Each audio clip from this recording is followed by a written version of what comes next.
शंकर तुम ही हो मेरे संकट मिटाने वाले, अंधियारा दूर करके दीपक जलाने वाले। जब देह जली सती की जायज्ञ में प्रभु जी, ले सो को घूमते थे भस्मी रमाने वाले। शंकर तुम ही हो मेरे संकट मिटाने वाले। जय श्री कृष्णा मेरी सोल फैमिली, आध्यात्म आपके अपने चैनल पर आप सबका बहुत बहुत स्वागत है। महादेव जी का बहुत ही सुंदर प्रसंग चल रहा है श्रीमद् भागवत महापुराण के चतुर्थ स्कंद में। जो कोई भी इसका अध्ययन कर रहे हैं, पाठ कर रहे हैं, वह इसके महात्म्य से ही इसका पाठ करें तो ज़्यादा अच्छा रहता है, क्योंकि महात्म्य के पाठ से इस श्रीमद् भागवत महापुराण के पाठ का संपूर्ण फल प्राप्त होता है, उसको पाठ करने का संपूर्ण फल प्राप्त होता है।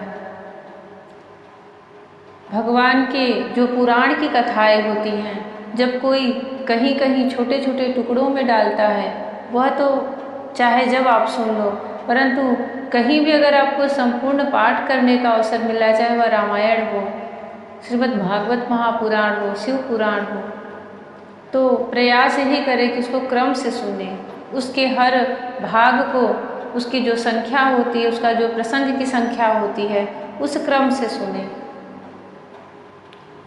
भले ही बीच में कई दिन का दूरी हो जाए कि आज पढ़ लिया, आज उसका पाठ किया, सुन लिया, फिर बीच में कई दिन का समय नहीं मिला, परंतु इतना ध्यान में रखिए कि जिस क्रम संख्या को आप सुने हैं उसी के आगे का सुने। इससे आपका श्रीमद् भागवत महापुराण का पाठ, भगवान श्री कृष्ण की भक्ति, भगवान श्री कृष्ण से मिलना अवश्य प्राप्त होता है। मैंने भी भगवान श्री कृष्ण को श्रीमद् भागवत महापुराण से पाया है। उसके पहले भी मैं उनकी बहुत भक्ति करती थी, परंतु अंदर से जब प्रेरणा हुई कि इसको पढ़ना है, तो इसके पाठ में, इसके मंत्रों में, इसके श्रवण में जो भगवान की छवि है, जो भगवान की करुणा है, जो भगवान की कृपा है, क्योंकि यहाँ से जाते समय वह अपने संपूर्ण स्वरूप को इस पुराण में समाहित कर दिए थे, सिर्फ हम भक्तों के लिए, कलयुग में आए हुए उन लोगों के लिए, उन जीवों के लिए जिनका कि भगवान उद्धार करने वाले हैं, उनके पास स्वयं ही यह पहुंच जाता है।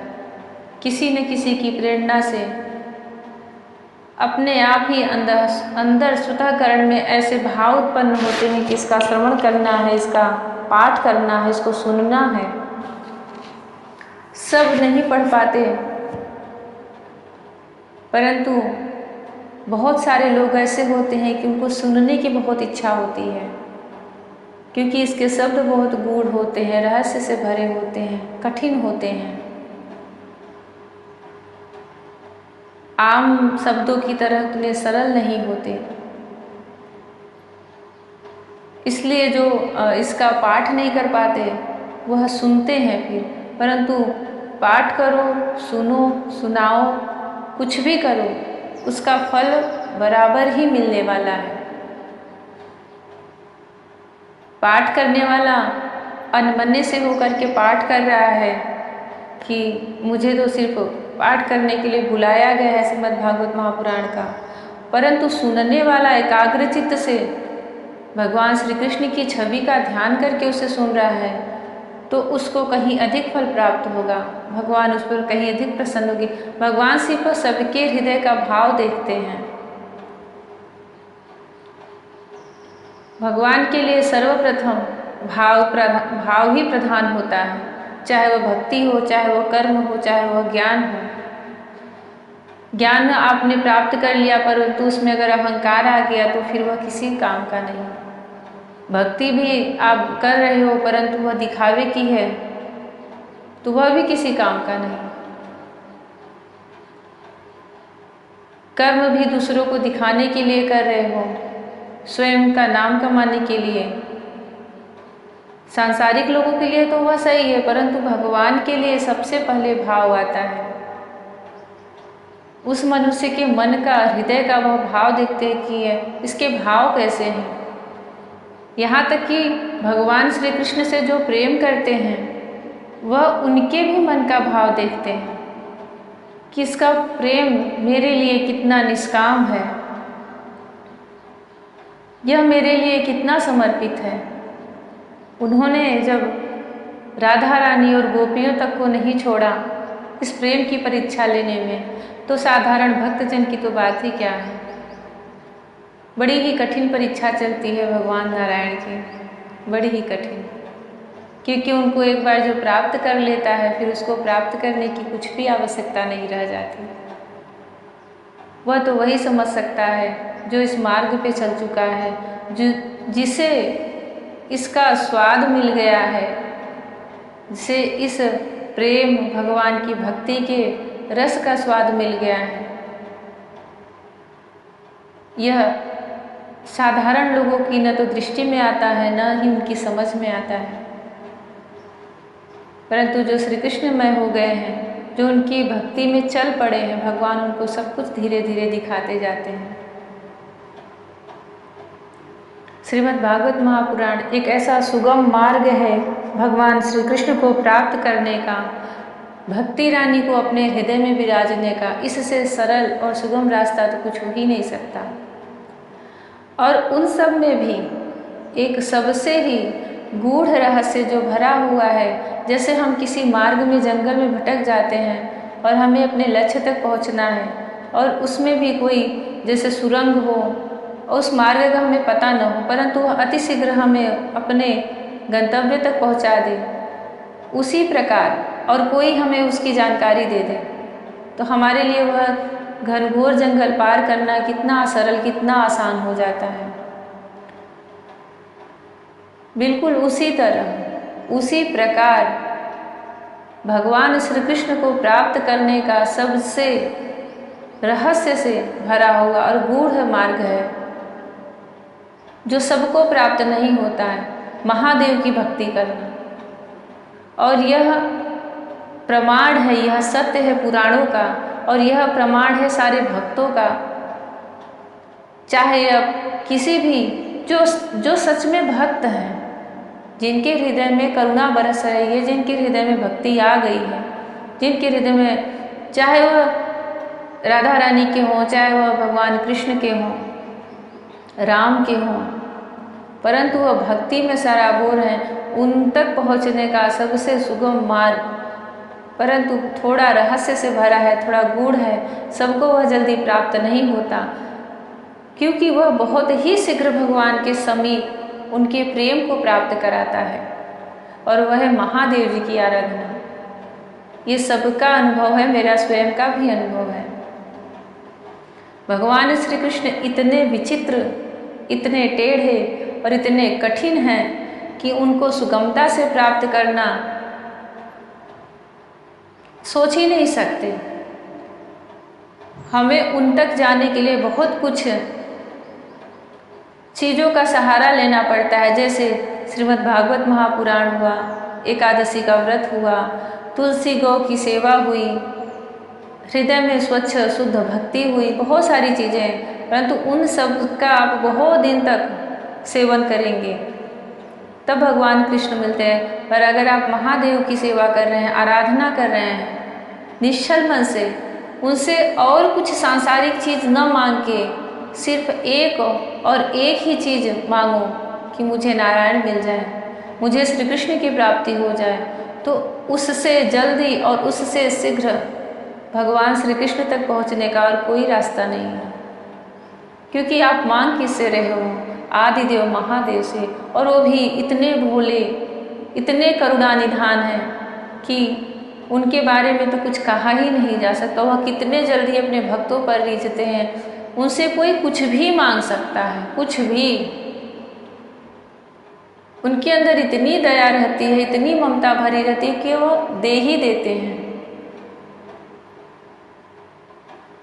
भगवान श्री कृष्ण को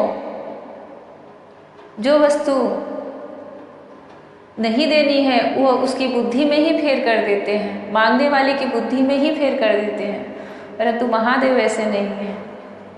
इसलिए अपने आप को समर्पित करके महादेव से तन्मय होके जब भगवान श्री कृष्ण की याचना करो कि मुझे वही चाहिए, तो वह अवश्य देते हैं।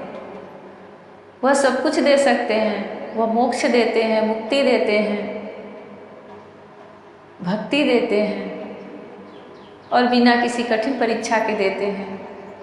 महादेव इसीलिए इतने सरल, इतने भोले भाले, भोलेनाथ माने जाते हैं, और किसी ईश्वर के आगे भोलेनाथ का नाम संज्ञा नहीं दी गई है। करुणा निधान है वह तो। जो कोई भी महादेव की आराधना करता है, परंतु अक्सर यही होता है कि सब फिर सांसारिक चीज़ों को मांगने लग जाते हैं, क्योंकि वह देने में अतिशीघ्र देते हैं और संपूर्ण समर्थ हैं।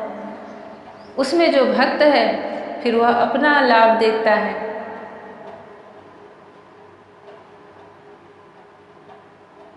बहुत ही यह गूढ़ बातें होती हैं, और ये सब हमें जब ये सब पुराण पढ़ो, धार्मिक ग्रंथ पढ़ो, तब इसका रहस्य समझ में आता है।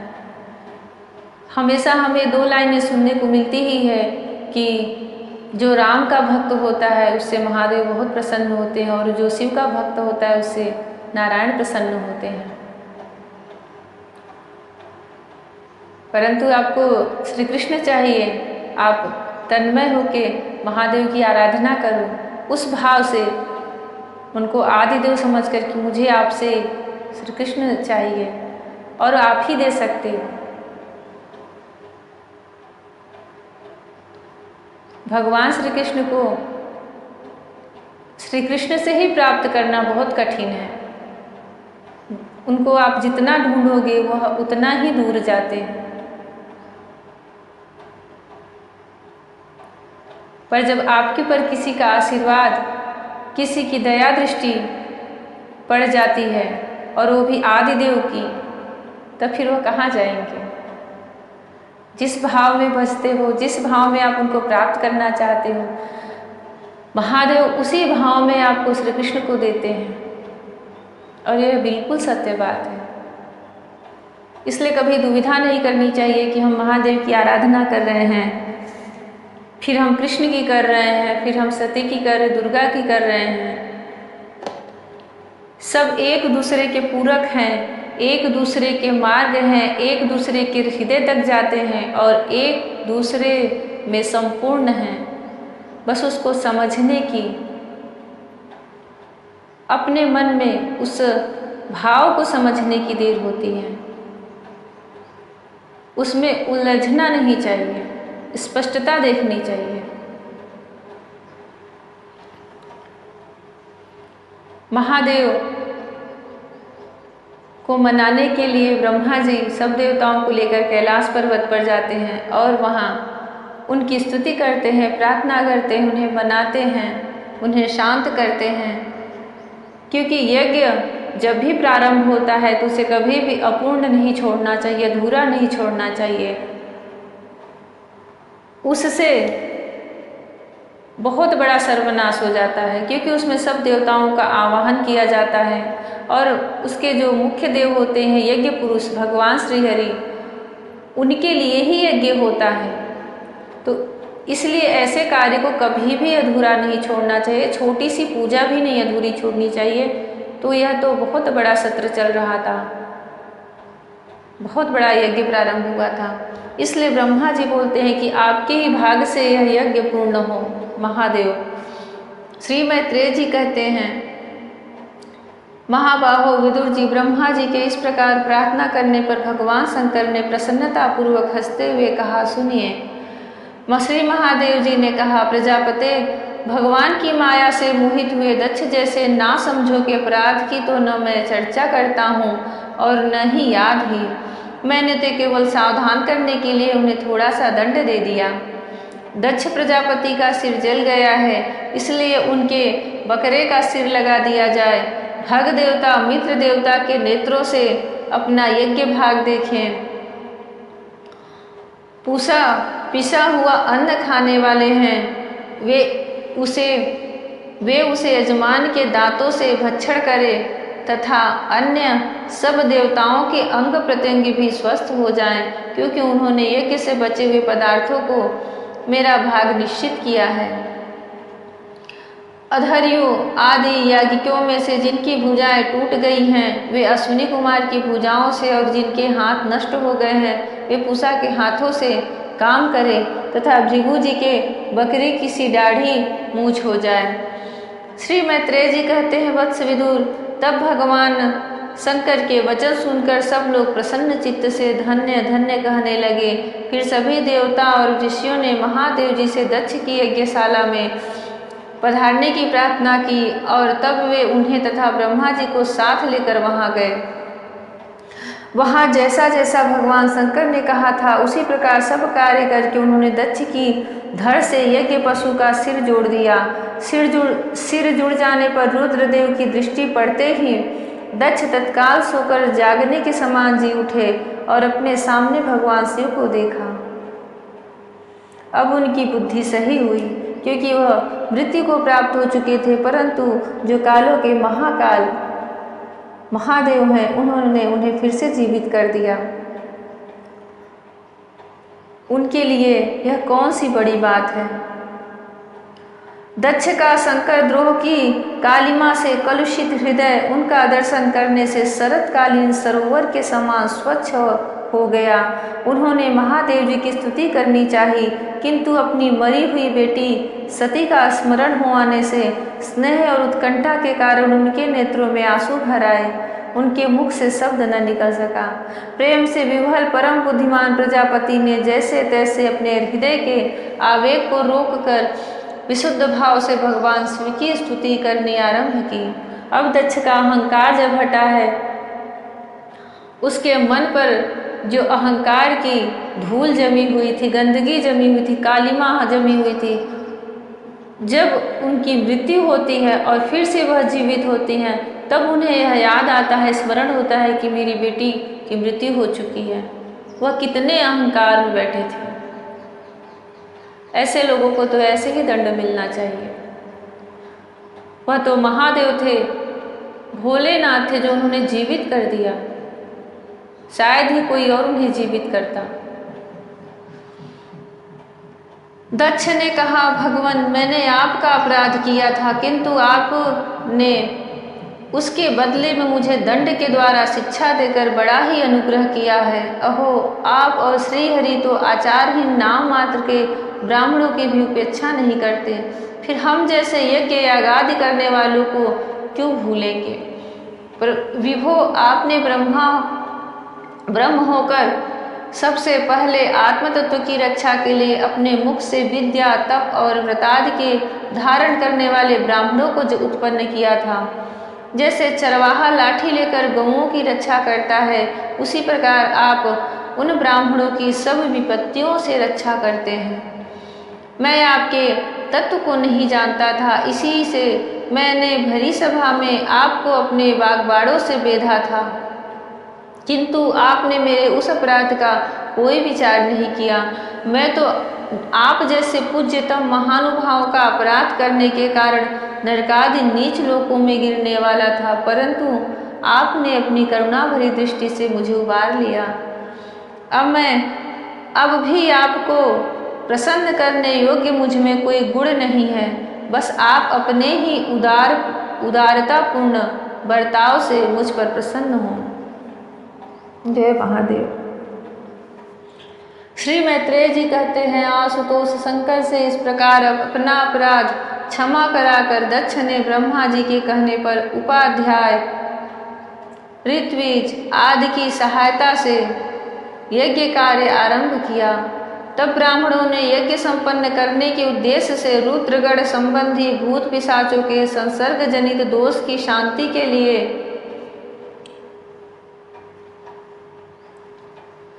3 पात्रों में विष्णु भगवान के लिए तैयार किए हुए पुरोडास नाम का चरु हवन किया।